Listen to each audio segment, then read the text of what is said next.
बिस्मिल्लाहिर्रहमानिर्रहीम। अस्सलाम वालेकुम नाजरीन, आप देख रहे हैं MR न्यूज़। मैं हूँ Moinuddin Alvi. Opposition leader Sindh assembly Haleem Adil Sheikh का कहना है कि ये हुकूमत चंद हफ्तों और चंद महीनों की है। हलीम आदल शेख ने कराची में प्रेस कॉन्फ्रेंस करते हुए कहा कि हलफ बर्दारी हुई है। नई काबीना और मुस्लिम लीग नून इन्ना लिल्लाहि व इन्ना इलैहि राजिऊन अभी भी उनके ट्विटर पर CM पंजाब लिखा होता है। उन्होंने कहा कि छोटे पर अरबों रुपए के केसेस हैं, मिफ्ता इस्माइल पर भी केसेस हैं। ख्वाजा आसिफ बड़े घर का सफ़र करके आए हैं और आसन इकबाल ज़मानत पर हैं। वज़ीर आज़म शहबाज शरीफ ने वफाकी काबीना का इजलास कल तलब कर लिया। तफसीलात के मुताबिक नई हुकूमत के तहत और नई काबीना की तश्कील के बाद वज़ीर आज़म शहबाज शरीफ की ज़ेर सदारत पहला काबीना का इजलास कल बुलाया गया है। वज़ीर आज़म की ज़ेर सदारत इजलास कल सुबह 10 बजे होगा, जो कि वज़ीर आज़म सेक्रेटरीट में मुनक्कद होगा। फवाद चौधरी ने कहा है कि इम्पोर्टेड हुकूमत सिर्फ 3 वोटों पर खड़ी है।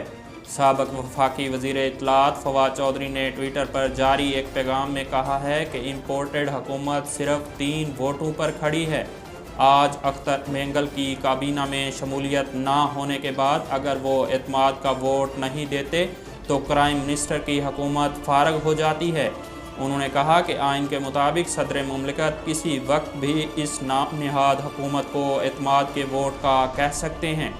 अफ़गानिस्तान में काबल के एक स्कूल में 3 धमाकों के नतीजे में मुतअद्दिद हलाकतों का खदशा। काबुल पुलिस के तर्जमान खालिद ज़दरान ने बताया कि धमाके अब्दुर्रहीम शाहिद हाई स्कूल में हुए। ये स्कूल दश्त बर्ची के इलाके में वाक़ है, जहां ज़्यादातर हज़ारा बरादरी आबाद है। अफ़गान मीडिया के मुताबिक पहला धमाका किला 9 में एक तालीमी मरकज़ मुमताज़ ट्रेनिंग सेंटर के सामने हुआ। दूसरा धमाका अब्दुर्रहीम शहीद स्कूल के सामने हुआ, जब तलबा बाहर निकल रहे थे। इमरान इस्माइल ने सरकारी रिहाइश गाह छोड़ दी है। तफसीलात के मुताबिक साबिक गवर्नर सिंध इमरान इस्माइल गुज़िश्ता शब गवर्नर हाउस से ज़ाती घर में शिफ्ट हुए हैं। वाज़ेह रहे कि साबिक गवर्नर इमरान इस्माइल ने अपना इस्तीफ़ा 11 अप्रैल को सदर मुमलिकत को अरसाल किया था, जिसमें गैर मुल्की स्पॉन्सर्ड साजिश का तहरीरी तौर पर तज़किरा किया था। नाजरीन, अब तक के लिए इतना ही। मज़ीद ख़बरों और तफसीलात के लिए देखते रहिए MR न्यूज़।